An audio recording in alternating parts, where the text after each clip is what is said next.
28절에서부터 34절입니다.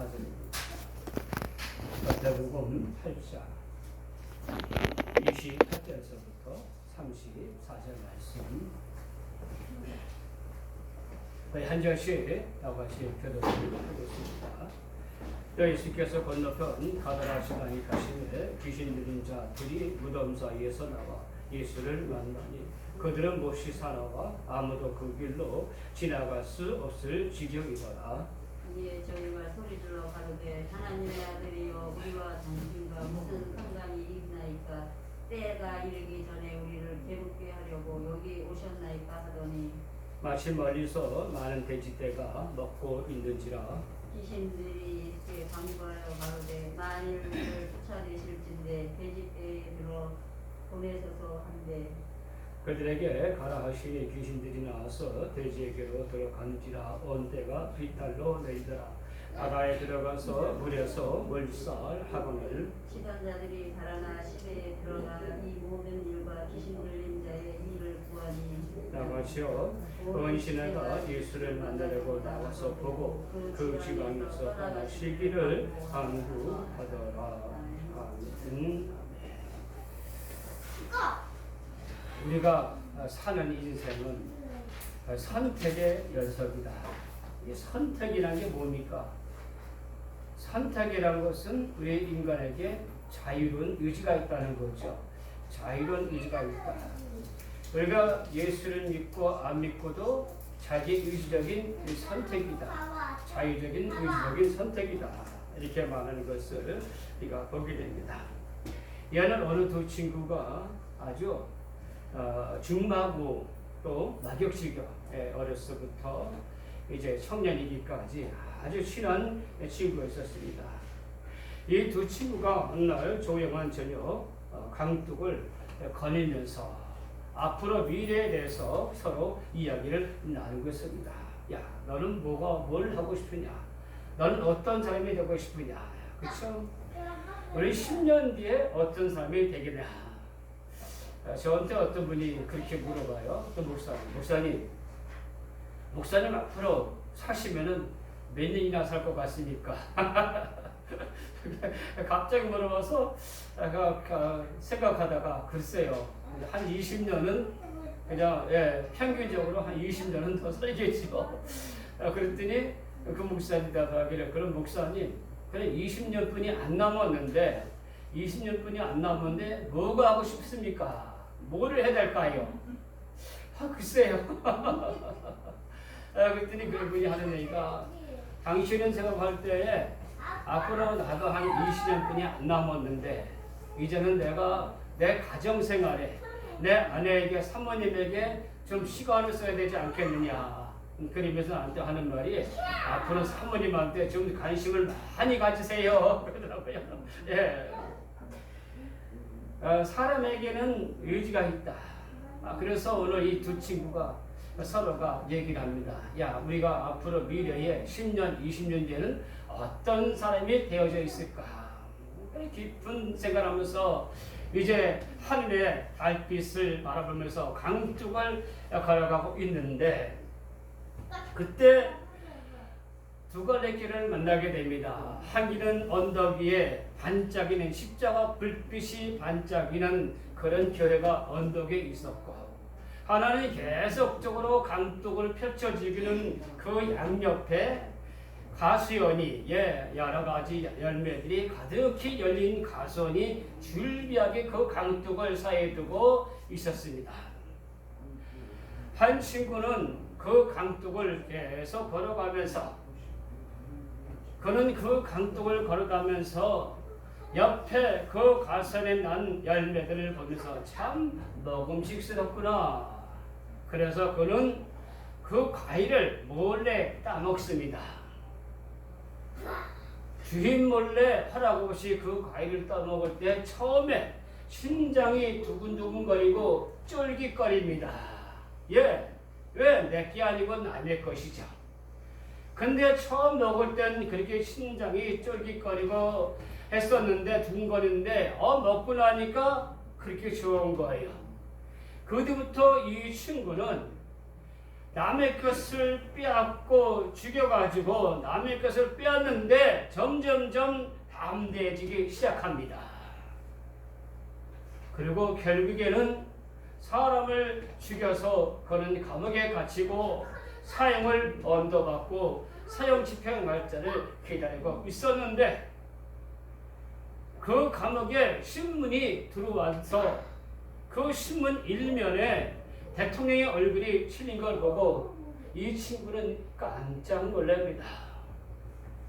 그 신문에 대통령의 얼굴을 보니까 자기와 아주 오래전에 헤어졌던 언덕 위에 그 불자의 불빛을 보고 걸어갔던 자기 친구였던 것입니다. 자기 친구는 그 언덕의 불빛을 보고 그 저녁에 수요 집회에 그는 예배에 참석해서 마음속에 예수 그리스도를 영접합니다. 주여, 당신은 내 마음의 주인이십니다. 나를 다스려 주옵소서. 그는 열심히 공부해서 교수가 되었습니다. 그는 대학 총장이 되었습니다. 하원 의원이 되었습니다. 누구에게 상원의원이 되었고, 그래서 기필코 그는 대통령 자리에 일어나갔는데 그 사람이 바로 미국의 제20대 제임스 아브라함 가필드 대통령이었다는 것입니다. 하나님은 우리의 자유의지를 통제하거나 억압하지 않습니다. 하나님은 우리의 마음의 문을 열어드립니다. 볼자다 내가 문 밖에 서서 두드리니 누구든지 문을 열고, 두드리는 분은 예수님입니다. 그러나 문을 여는 사람은 내 자신입니다. 내가 열지 않으면 예수님 하나님 아버지도 들어올 수가 없습니다. 우리 예속담에 평양감사도 그쵸? 주의 싫다면 안 한다고 그랬습니다. 예. 사람의 자유의지가 얼마나 중요한지를 우리가 보게 됩니다. 우리 인생은 매 순간이 선택의 순간입니다. 지난주 수요일에는 또 일이 한꺼번에 3가지 일이 겹쳐진 날이었습니다. 지난주 금요일날, 예, 일이 한 가지만 해도 힘드는데 2가지, 3가지 겹치니까 우리 사모님 뭔 일이 이렇게 갑자기 겹치느냐고. 네, 일이 많을 때는 우리가 그 선택을 하는 자유의지가 우리에게 되어져 있죠. 내 마음입니다. 무엇을 선택하든 내 마음입니다. 그러나 이를 선택하는 데서는 우선순위가 있죠. 먼저 한 약속이 우선이 되어져야 되죠. 그 다음에 중하고 귀중한 약속이 그 다음에 우선이 되어져야 되는 것이죠. 하나님은 내 우리들에게 선택의 기로에 서게 하시느냐? 하나님이 우리를 창조하실지라도 우리의 자유의지를 범하지 아니시라는 겁니다. 제가 지지난주에도 말씀드렸지만은 우리 몸에는 마음이 있고 우리 마음에는 누가 있어요? 내가 있죠. 나라는 자아가 있습니다. 근데 이 마음속에 나라는 자아가 나를 통제하면 얼마나 좋을까요? 그렇지가 않아요. 이 마음속에 나의 주인이 2가지 중에 하나라는 겁니다. 하나님이 되든지 마귀가 되든지. 그래서 마귀가 나를 주장하게 되면은 마귀의 종이 되는 것이고, 하나님이 나를 주장하게 되면 나는 하나님의 자녀가 되는 것입니다. 선한 행실을 하느냐 악한 행실을 하느냐, 누구를 주인으로 삼고 있느냐라고 오늘 성경은 말씀하고 있습니다. 어떤 사람이 신의 하나님의 능력을 가지게 됩니다. 하나님께서 그에게 신의 능력을 줍니다. 이 사람이 신의 능력이 돼가지고 제일 먼저 하고 싶은 게 뭐냐? 자기가 사랑하는 짝사랑하는 여인이 있었습니다. 이 여인의 마음을 돌리고 싶어요. 그래서 어느 날 이 여인에게 물어봅니다. 당신이 가지고 싶은 게 뭐냐?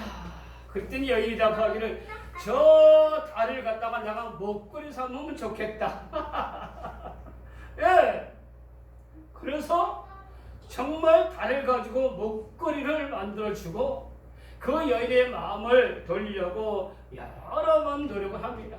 그런데 그때마다 일이 꼬여서 여인의 마음은 그 사람에게 오지를 않습니다. 그때 그 주인공 브루스가 하나님께 이렇게 물어봅니다. 하나님, 어떻게 하면 여인의 마음을 잡을 수 있을까요? 그러니까 하나님 대답합니다. 야, 그런 방법이 있으면 나한테도 알려주게나. 예, 여자든 남자든 하나님은 사람의 마음을 강제하지 아니하신다. 하나님께서는 자유의지대로 살게 하신다라고 오늘 성경은 말씀하고 있습니다. 자, 오늘 예수님께서 가다라 지방에 갔을 때에 귀신 들린 두 사람이 무덤 사이에 나가지고 예수님께 물어봅니다. 예수님, 하나님의 아들 예수여, 아직 때가 되지 않은데 우리를 심판하러 오셨습니까? 예, 자기 스스로 얘기하는 거예요. 마귀가, 귀신들이 스스로 얘기하고 있습니다. 그리고 그들은 스스로 말하기를, 예수여, 저기에 돼지떼가 많이 있으니 우리가 그 돼지떼로 들어가기를 허락해 주소서. 그래서 그 예수님께서 그렇게 하라. 예수님의 허락이 떨어지니까. 야, 참 여러분들 하나님 말씀을요, 참 이게 기가 막힌 말씀이에요. 마귀가 돼지떼에 들어가기를 예수님께 허락을 구했고, 예수님께서 허락하시니 어떻게 됐어요? 예, 허락하시니 그 돼지떼로 들어가서 돼지가 물속으로 들어가가지고 몰사하거늘, 이렇게 말씀하고 있어요. 제가 지난주에 성경 말씀을 읽다 보니까 누구든지 어린아이 같이 아니면은 하늘나라에 들어갈 수 없느니라. 그렇죠? 근데 그 말씀 전에 예수님께서 이렇게 말씀하신 것이 있어요. 야, 어린아이에게는 하나님의 천사, 사람들에게는 하나님의 천사가 있어서 그 천사가 날마다 하나님께 가서 보고를 한다. 여러분들의 곁에 누가 있어요? 천사가 있어요. 우리 믿는 사람들에게 누가 있어요? 천사들이 있어요. 그래서 천사들이 우리의 일거수일투족을 날마다 누구한테 보고하고 있어요? 하나님께 보고하고 있어요. 우리가 기도할 때도 천사들이 우리의 기도를 받아서 누구한테 올라가요? 하나님께로 올라가서 하나님께 보고를 하고 있어요. 할렐루야. 그래서 이 말씀을 갖다가 번역으로 수천사다 이렇게 말한 것이에요. 수천사다. 네. 우리 각 사람에게는 하나님의 천사들이 있다라고 성경은 분명히 말씀하는 것을 우리가 보게 됩니다. 예수님께서 이같이 귀신들에게 돼지떼로 들어가라고 허락을 하시니까 돼지떼 들어서 약 2,000마리가 그 바다에 들어가서 몰살하였다라고 성경은 말씀하고 있습니다. 그래서 재질을 치던 녹동들이 달려가지고 그 가다라 지방 사람들한테 말합니다. 여보셔 여보셔, 저 가다나 하면서 예수라는 사람이 가가지고 무덤 속에서 그렇게 흉악하고 그렇게 무시무시하고 새사슬 끊고 사람을 못 살게 했던 그 귀신 들린 사람들 갖다가 예수님께서 건지시니 그들의 몸에 들썩 군대 귀신들이 그 달지에 들어가가지고 돼지가 2,000마리가 더 강물에 빠져 죽었습니다. 사람들이 나와가지고 얼마나 놀랐겠습니까? 예, 2,000마리의 돼지떼를 한 명의 목동이 쳤겠습니까? 예, 한 100~200만 원씩 한 사람이 쳤다면 적어도 10명, 20명이 그 현장에서 그 사건을 목격하고 있었을 것입니다. 이구동성으로 말합니다. 이 같은 일이 생겨졌습니다 라고 말했을 때에 오늘 가버나움 사람들이 예수한테 와가지고 야 이놈아 너 때문에 우리가 손해봤다. 2,000마리가 다 죽어버렸으니 우리 돼지값 물어달라라고 멱살 잡고 손해배상 보상을 청구해야 되겠죠. 그래도 가다라 사람들은 신사적이었어요. 청구하진 않았지만은 뭐라고 얘기했습니까? 34절 온 시내가 예수를 만나려고 나가서 보고 그 지방에서 떠나시기를 간구하더라. 예, 이 결론이 중요해요. 아무리 신사고 아무리 착하고 아무리 좋은 사람이라도 예수님을 거절하면 소용이 없는 거예요. 그러나 흉악하고 악한 죄인이고 용서받을 수 없는 죄를 지었다 할지라도 예수를 영접하면 구원을 받는 거예요. 오늘 이 가다라 사람들은 신앙의 출발부터 잘못되어졌어요. 왜냐하면 유대 사람들은 구약 율법을 보기에는 먹지 말라고 하는 음식질의 동물들인데 그 중에 대표적인 동물이 누굽니까? 바로 돼지입니다. 예, 돼지예요. 우리나라에 지금 이슬람 사람들이 들어와가지고 돼지고기를 전혀 먹지 않죠? 예? 돼지가 또 피가 조금이라도 들어있으면 먹지 않습니다. 피채 먹지 않습니다. 목매어 진 것들 또 피가 머무는 것들을 절대 먹지 않는 그런 모습들을 우리가 보게 됩니다. 이것이 구약의 율법하고 똑같대요. 그런데 이 가다라 지방 사람들은 유대 사람인데도 불구하고 돼지를 치고 있었어요. 하나님 먹지 말라는 율법을 어기고 있었어요. 결국 예수님께서 그곳에 가셔서 2,000마리 돼지떼가 그 가다라 지방의 돼지의 전부일지도 모르겠어요. 하여간 예수님께서 그 2,000마리의 돼지떼를 더 몰살시켰어요. 이것은 무엇입니까? 오늘 예수 믿는다고 하면서 우리 믿는 사람들과 오늘 세상 사람들이 구분하는 것이 무엇입니까? 하나님의 말씀입니다. 오늘 우리나라에서 재작년에 무엇이 폐지됐죠? 불륜 간음죄가 폐지가 되었습니다. 그러나 성경 말씀에 분명히 말씀하시기를 간음하지 말라고 성경은 말씀하고 있습니다. 우리 예수 믿는 사람과 예수 믿지 않는 사람들을 구분하고 나눠주는 것이 무엇입니까? 하나님의 말씀입니다. 세상 두 쪽이 나도 하나님의 말씀을 지키는 것이 예수 믿는 사람입니다. 세상 두 쪽이 나도 하나님의 말씀을 무시하는 사람들이 세상 사람들입니다. 오늘 가다라 사람들은 하나님 믿는 사람들입니다. 그들은 율법 속에서 율법에 하나님 믿고 있었습니다. 그러나 그들은 하나님 말씀을 지키고 살지 않고 있었습니다. 오늘 이 세상 사람들이 오늘 교회에 요구하는 것이 무엇입니까? 오늘 성도들이 하나님의 말씀대로 살기를 원하는 것입니다. 제가 직장을 다닐 때에 지금도 그렇게 하지만은 옛날